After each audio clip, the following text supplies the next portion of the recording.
தமிழ்நாட்டிற்கு கடந்த 50 வருஷமா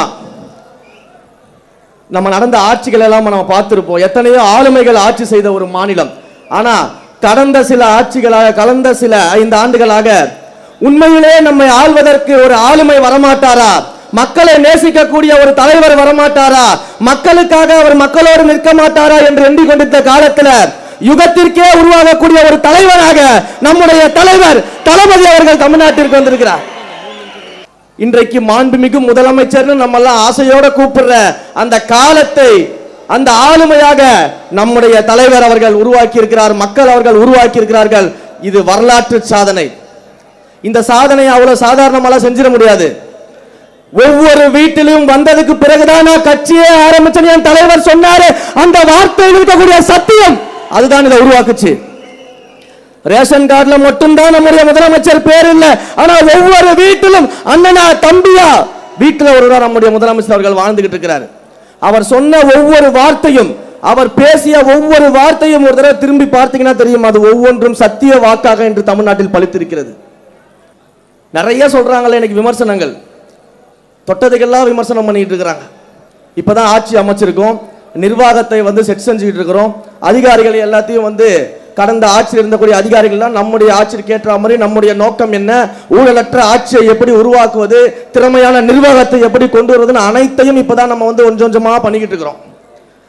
அதுக்குள்ள இதற்கு முன்னால் ஆண்ட கட்சியான திமுகவிற்கு என்னதான் நடந்துச்சுன்னு தெரியல. தினம் தினம் புலம்பிக்கிட்டு இருக்கிறாங்க, தினம் தினம் அழுதுகிட்டு இருக்கிறாங்க, மேடை ஏறினாலே அழுதுகிட்டு இருக்கிறாங்க. இதுல வேற இப்ப எதிர்கட்சி தலைவராக இருக்கக்கூடிய சட்டமன்ற எதிர்கட்சி தலைவராக இருக்கக்கூடிய ஒரு மேடையில பேசுறாங்க. என்ன பேசுறாங்க?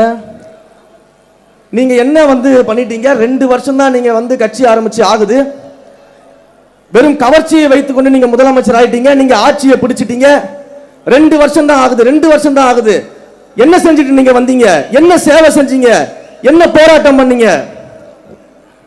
சரி, திரும்பவும் கேட்கிறேன், அண்ணன் என்ன சுதந்திர போராட்ட தியாகியா? அண்ணன் என்ன பண்ணிட்டு இருந்தீங்க? சுதந்திரத்திற்காக செக்கு இழுத்தாரா?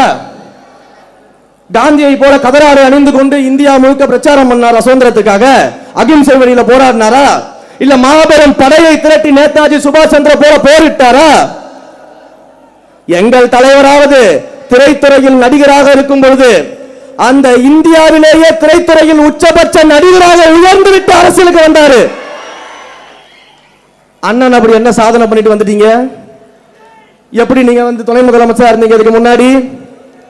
அப்ப யாரு யாரை பார்த்து கேள்வி கேட்கறதீங்க?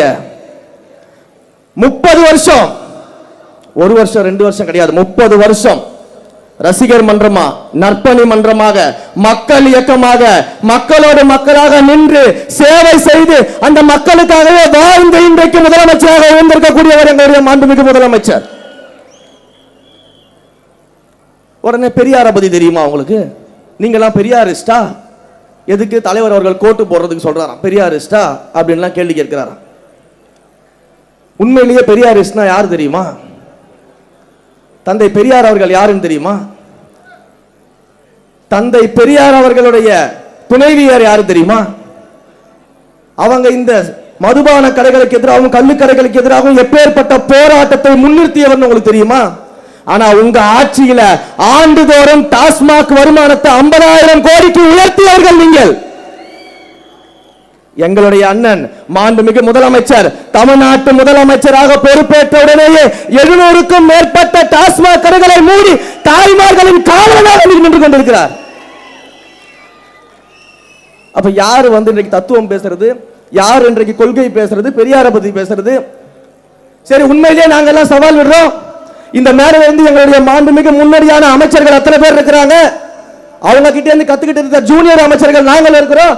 யாராவது ஒருத்தர் கிட்ட நீங்க தைரியம் இருந்தா கொள்கை பேசி ஜெயித்து விட முடியும்னா நாங்க பாத்துக்கலாம். தந்தை பெரியாரை பற்றி பேசுறதுக்கு நாங்க தயார், அண்ணல் அம்பேத்கரை பற்றி பேசுவதற்கு நாங்கள் தயார், ஐயா காமராஜரை பற்றி பேசுவதற்கு நாங்கள் தயார், வீரமங்கை வேலுநாச்சியாரை பற்றி பேசுவதற்கு நாங்கள் தயார், அஞ்சலை அம்மாவை பற்றி பேசுவதற்கு நாங்கள் தயார், கொள்கை பேசுவதற்கு நாங்கள் தயார். நீங்க தயாரா? சும்மா எதையாவது மேடை கிடைச்சிச்சு மைக்கு கிடைச்சின்னு பேசிக்கிட்டே இருக்க கூடாது. வாங்க கருத்தியல் ரீதியா மோதி பார்த்துருவோம், கொள்கை ரீதியா மோதி பார்த்துருவோம். எல்லாத்திற்கும் நாங்கள் தயாராக தான் வந்திருக்கிறோம். எல்லாத்திற்கும் நாங்கள் தயாராக தான் வந்திருக்கோம். இப்படிப்பட்ட பேச்சுகளை விட்டுட்டு இப்பதான் நிர்வாகத்தை சீரமைச்சிட்டு இருக்கோம்னு தெரியும் பொழுது நாங்கள் கேள்வி கேட்போம், நாங்கள் கேள்வி கேட்போம், கேள்வி கேட்டுக்கிட்டே இருங்க. நீங்க கேள்வி கேட்க கேட்க தான் உங்கள் சாயம் வெளுத்து இன்னும் மேலும் மேலும் மேலும் எங்கள் முதல்வருக்கு மக்களுடைய ஆதரவு பெருகி கொண்டிருக்கிறது.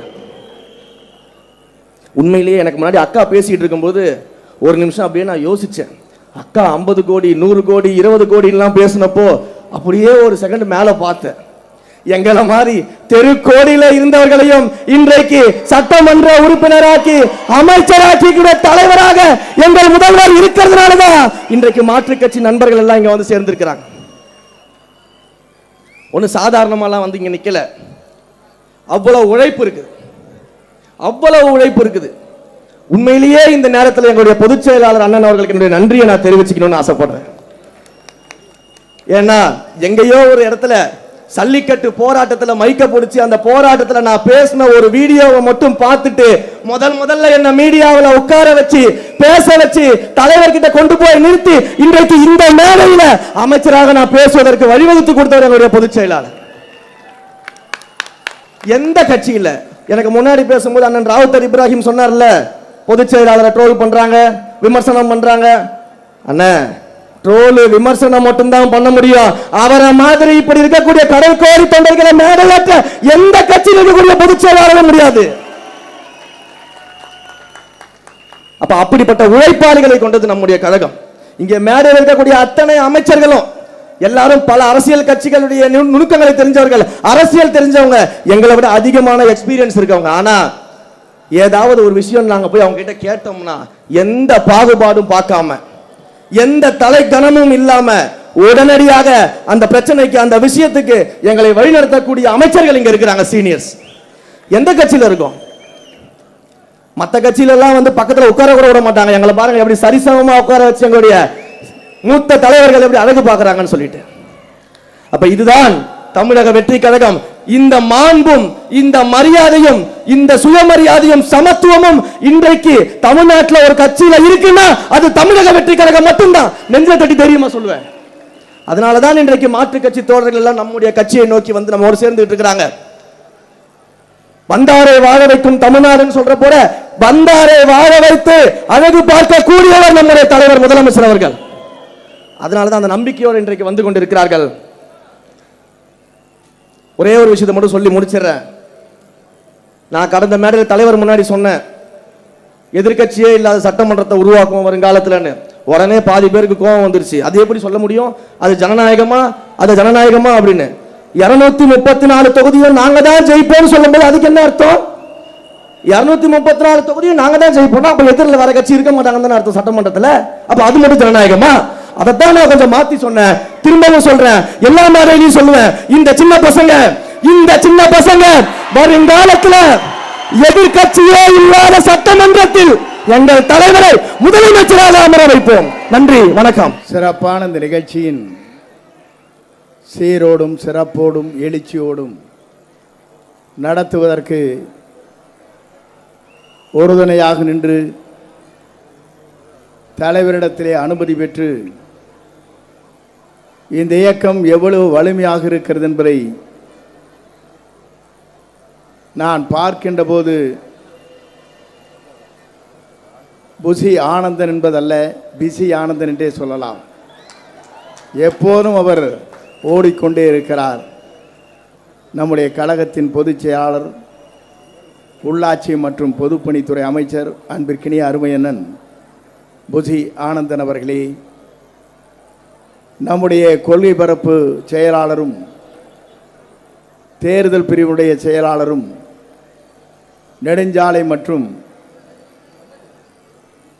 பல்வேறு துறைகளை தன்னை எடுத்துக்கொண்டு அணியாற்றுகிற திராவிட முன்னேற்றக் கழகத்திற்கு சிம்மசுப்பனமாக இருக்கின்ற அன்பிற்கினிய அருமை சகோதரர் மாண்புமிகு ஆடவ அர்ஜுன் அவர்களே, சிறந்த நிகழ்ச்சியிலே வரவேற்பை நல்கியது மட்டுமல்ல, உணர்ச்சியோடு நான் பிறந்தது, என்னை பெயரை வைத்தது, என்னை வாழ வைத்தது ராமாபுரம் தோட்டம் புரட்சி தலைவர் தான் என்று குறிப்பிட்டிருக்கிற மரகதம், மரகதற்கு உறுதுணையாக குமரவேல் தாங்கிக் கொண்டிருக்கிறார். ஆகவே உங்களுடைய எதிர்காலம் பிரகாசமுள்ள எதிர்காலமாக தலைவரால் உருவாக்கப்படும் என்பதை நான் இந்த நேரத்திலே தெரிவித்துக் கொள்கிறேன். இந்த நல்ல நிகழ்ச்சியிலே கலந்து கொண்டிருக்கிற அன்பிற்கினிய என் நிலவல், என் மாவட்டத்துடைய மண்ணின் மைந்தன், கைத்தறி மற்றும் கதர்த்தூர் துறையினுடைய அமைச்சர் விஜய் பாலாஜி அவர்களே, சிறந்த நிகழ்ச்சியிலே கலந்து கொண்டிருக்கிற இந்த நிகழ்ச்சிக்கு பெருமை சேர்த்து வருகிற அன்பிற்கினிய அமைச்சர் சரத்குமார் அவர்களே, ஜெகா அவர்களே, ரமேஷ் அவர்களே, சிறந்த நிகழ்ச்சியிலே கலந்து கொண்டிருக்கிற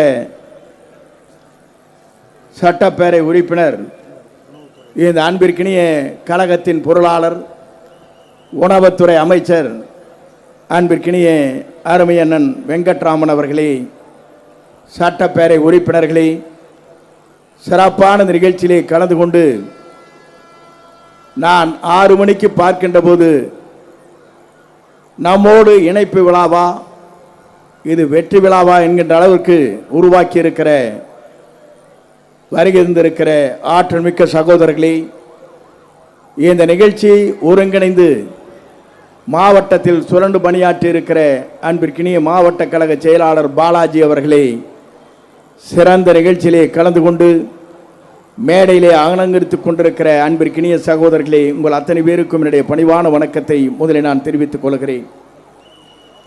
புரட்சி தலைவரோடு பயணத்தை மேற்கொண்டேன், புரட்சி தலைவர் அம்மாவோடு பயணத்தை மேற்கொண்டேன்.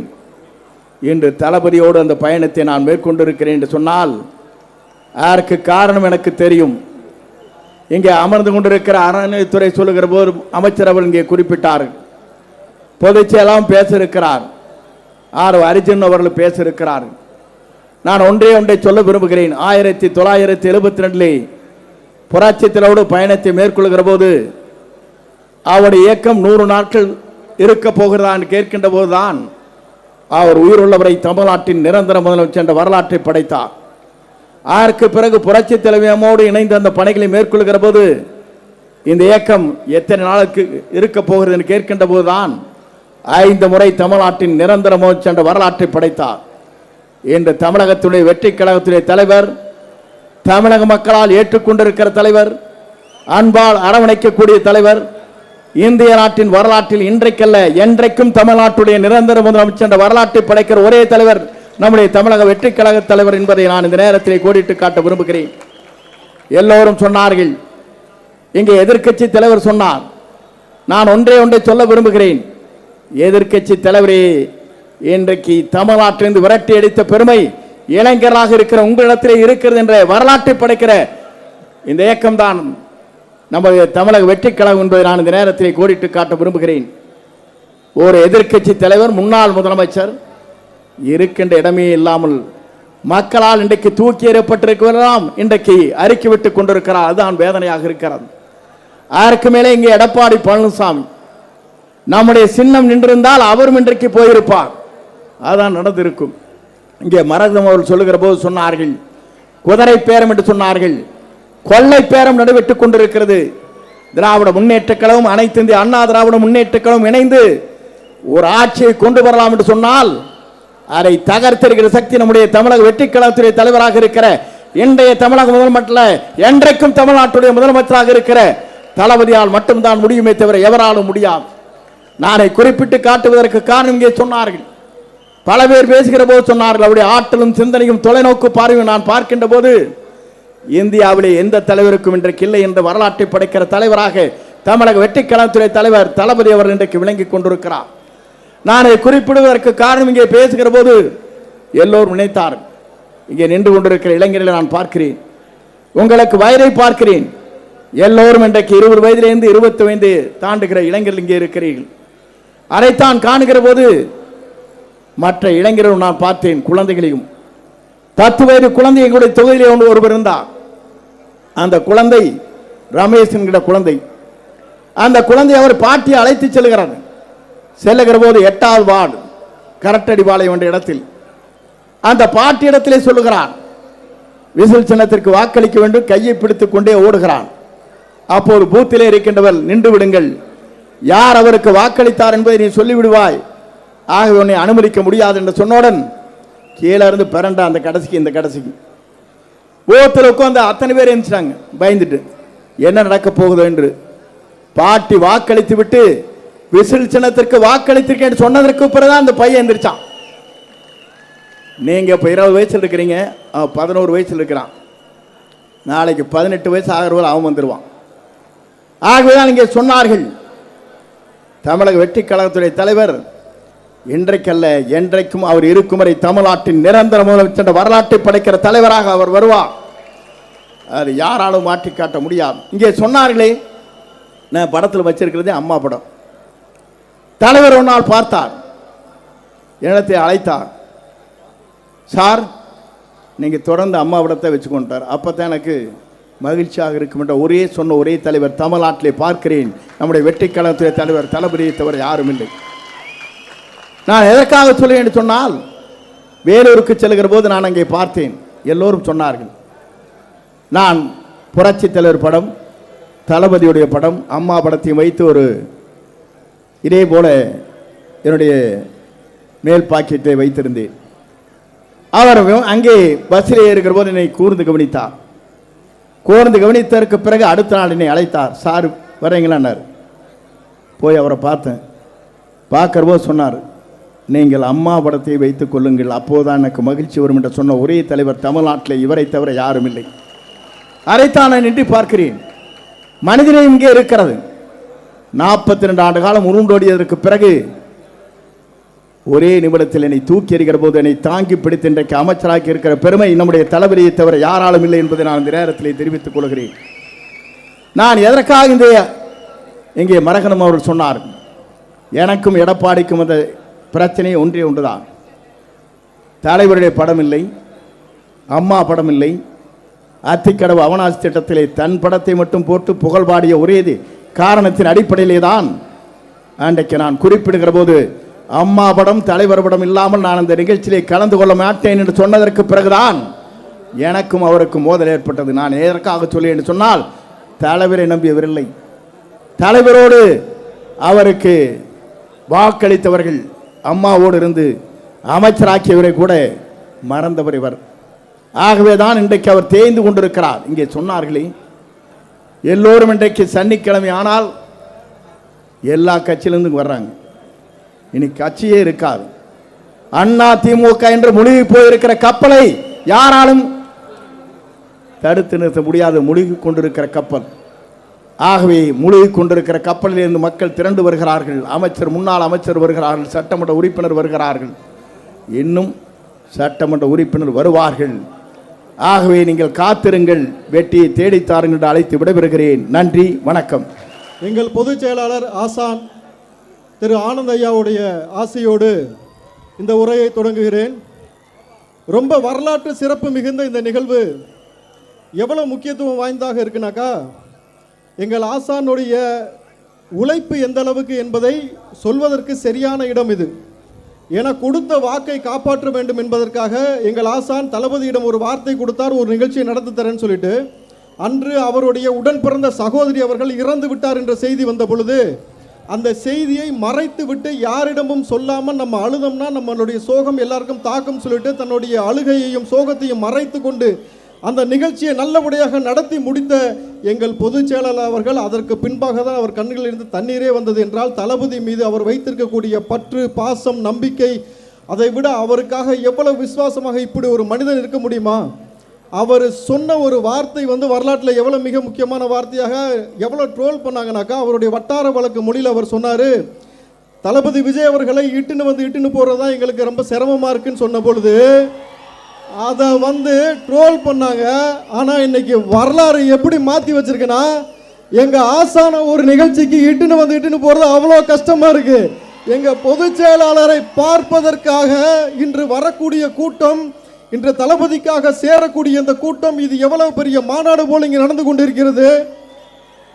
திமுக நல்லா கேட்டுக்க, நீ வாரம் தளபதி அவர்கள் சனிக்கிழமை வெளியில பிரச்சாரம் பண்ணும் பொழுது நீ அதை தடுத்த. ஆனா இன்னைக்கு ஒவ்வொரு சனிக்கிழமையும் பனையூர்ல படையெடுத்து வந்து கொண்டே இருக்கிறார்கள் மாற்றுக் கட்சியிலிருந்து. எங்கள் ஆசானின் முன்னிலையில் தளபதியை பார்த்து இந்த கட்சியில் இணைய வேண்டும் என்பதற்காக. இதுதான் வரலாறு. ஒரே மாசத்துல எப்படி வரலாறு மாறிச்சு பார்த்தியா?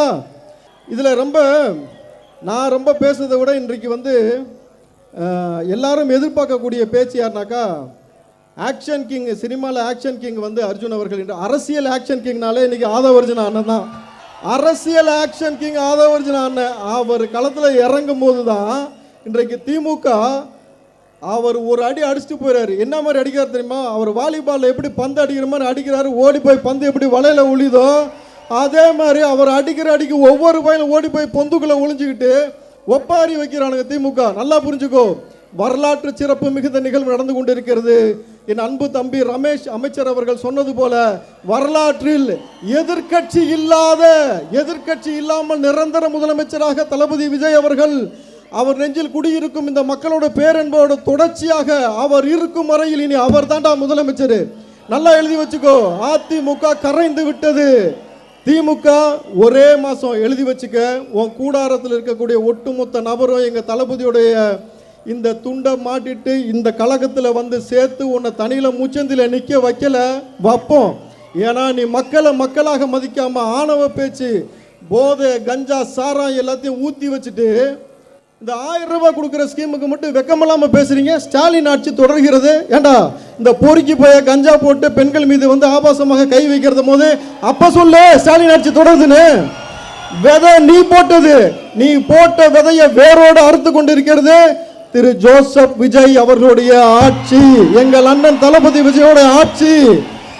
அவரை நீங்க அவ்வளவு சாதாரணமா இடப்படாத. நான் திரும்ப இல்லை, டே 1ல இருந்து சொன்னேன். பிரபஞ்சம் தேர்வு பண்ணிய தலைவன் என் தளபதி விஜய் அவர்கள் சொல்லிட்டு, பிரபஞ்சம் தேர்வு பண்ணிய தலைவன் என் தலைவனை அவர் கஞ்சாட காட்டினா இன்னைக்கு தமிழ்நாட்டில் நடக்காத விஷயமே கிடையாது. உங்க அத்தனை பேருக்கும் அரசியல் நாகரிகத்தை கற்றுக் கொடுத்தார் அவரு. என்ன சொன்ன நீ? 6 மாசத்துக்கு பேச மாட்டேன், இந்த ஆட்சியை பத்தி விமர்சிக்க மாட்டேன், பொத்துக்கிட்டு இருப்பேன்னு சொன்ன. 2 நாள் முடிஞ்சவனால வைத்தறிச்சல குலுங்கி கொண்டிருக்கிறீர்கள். எழுதி வச்சுக்கோ, திமுக ஜூலை மாதம் ஆடி மாதத்துலேருந்து உனக்கு ஆட்டம் காண போகுது. உன்னுடைய கூடாரமும் காலியாகி, தம்பி ரமேஷ் அமைச்சர் அவர்கள் சொன்னது போல எதிர்க்கட்சி என்ற ஒரு கட்சி இல்லாமல் இனி தமிழ்நாட்டுடைய நிரந்தர முதலமைச்சராக இருந்து இங்க இருக்கக்கூடிய 8 கோடி மக்களுடைய பேரன்போடும் இருக்கக்கூடிய அத்தனை மக்களுடைய சப்போர்ட்டோட ஒரு பெரிய ஒரு அரசாங்கத்தை தொடர்ச்சியாக நடத்துவார். அவர் சொன்னது போல பெண்கள் விஷயத்துல நோ காம்ப்ரமைஸ். இனி கஞ்சா போடுறவன், கஞ்சா விற்கிறவன், இந்த மாதிரி சேட்டை செய்கிறவன் தயவு செஞ்சு திருந்திக்க. அதான் உனக்கு நல்லது. உனக்கு திருந்தி நல்ல வேலை வாய்ப்பை ஏற்படுத்தி கொடுப்பதற்காக அரசாங்கம் முயற்சி எடுக்கிறது. விளையாட்டுத்துறை அமைச்சர் இங்கே இருக்கிறார். உங்களுடைய வாழ்க்கையை எந்த அளவில் மேம்படுத்தணுமோ அதை செய்வார். எங்கள் ஆசான் பொதுச் செயலாளர் இருக்கிறார். அவர் கஞ்சாடை காட்டினால் போதும், தமிழகத்தில் இருக்கக்கூடிய ஒவ்வொரு அமைச்சர் பெருமக்களும் சொல்லி பம்பரமாக சுழண்டு நம் மக்களுக்காக உழைத்து கொண்டிருக்கிறார். நம் பொழுது நல்லாட்சி நிச்சயமாக இனி தளபதி இருக்கும் வரை தொடர்ந்து கொண்டே இருக்கும்.